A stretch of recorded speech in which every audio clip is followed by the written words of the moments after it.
Hello and welcome to the Introduction to Sales, a Beginner's Guide. I am your instructor, Tavishima Ayedi. I'm a sales coach, a business growth podcaster, and a public speaker. Today we're going to be looking at the different types of sales roles and industries. This is still a part of Module 1 on sales fundamentals, just in case you have listened to the previous episode. Now, before we begin, we have to tackle a bigger and more important sales distinction because a lot of people coming into the sales world will be thinking in terms of roles and industries. They'll be thinking in terms of whether you're going to be selling into fashion or finance or consumer goods or those sorts of distinctions. But we have a much more important distinction to look at rather than looking at roles and industries. And that is, we're going to be looking at the different sales contexts or the different sales situations, the different dynamics, and the different scenarios that you are going to be selling in. Because the key distinction is not whether you're selling consumer goods or whether you're selling finance, but that in some sales scenarios, you're going to be involved in a simple sale, and in other sales scenarios, you're going to be involved in a complex sales scenario. Now, let me repeat that so that you can get the distinction. Simple sales versus complex sales scenarios, complex situations, complex dynamics. Now, what is the difference between a simple sales scenario and a complex sales context? And the difference can be narrowed down to a couple of factors. Number one, we'd like to look at the nature of the product or the nature of the service in question. Most likely, if it is a commodity, you're dealing in something that is a simple sales scenario. An example that I like to give in Nigerian trainings when I'm live and in person is when I talk about the difference of trying to sell egusi versus trying to sell a car. The nature of egusi, which is an ordinary cooking ingredient in Nigeria, is that it is a simple commodity good that you can buy in the open market. You go there, you price it, you take it or you leave it. So that is a commodity product.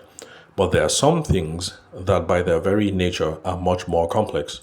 So if you're selling financial products, like if you're trying to sell life insurance, it is a little bit more complex because the buyer has to consider lots of different things when it comes to making up their mind that if you are buying egusi. If you're going to buy egusi in the market, the primary thing that people will be thinking about would be price. If you're thinking about insurance, you're thinking about things like how much you want to save, how much money you need for your day to day. You're trying to do actuarial calculations. How long do you think you have left to live? How much money do you want to leave behind for your beneficiaries? And those sorts of considerations. So, some products, by their very nature, are simple in themselves. And when you are involved in that kind of situation, like buying egusi, that is a simple sales context or a simple sales scenario. If you are involved in a product or a service that involves lots of moving parts, like like buying insurance or trying to buy a car, you're involved in a much more complex scenario. Then there's also the matter of how much personalization is required. When you are trying to sell something as simple as egusi or other commodities that you can buy in the market, very little personalization is required. All you have to do is to address the person in a friendly, informal manner, and that is all the personalization that you need. But if you're going to sell insurance to someone, you need a high level of personalization that is required. I'm going to have to know more than just being friendly. I'm going to know beyond the person's name. I'm going to need to know the person's date of birth, for instance, the person's occupation, the person's saving or investing threshold, ideas that the person has concerning estate planning, and all those sorts of things. Those are the kinds of things that I'm going to need to know and to personalize before I can make a good sale when it comes to selling someone insurance. So, simple sales scenarios, very little personalization is required. All you have to do is to be a human being, be decent, and smile. Complex sales scenarios, on the other hand, a lot of personalization is going to be required. So, you're going to have to know a lot about the person. And you can think about all these distinctions, whether you're talking about egusi or cutting grass or selling cars or selling consultancy services.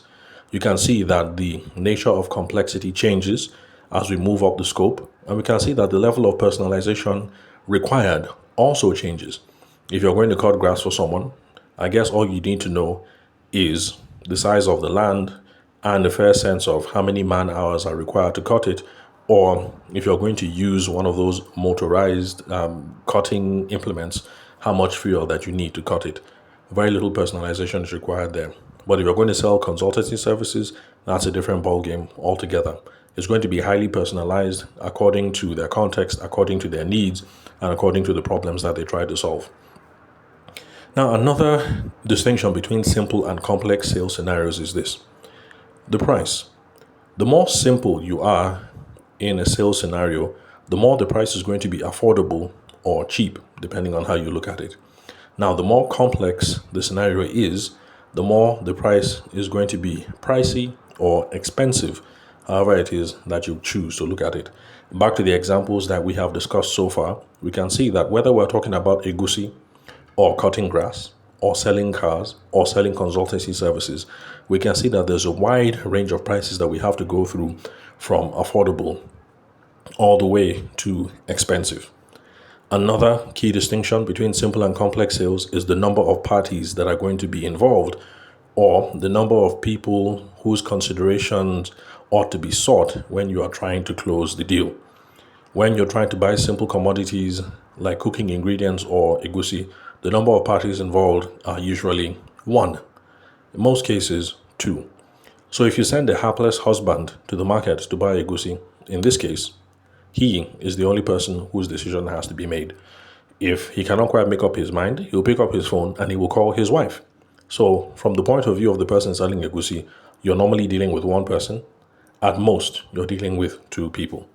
But then when it comes to complex sales, the number of considerations that have to be involved are usually multiple.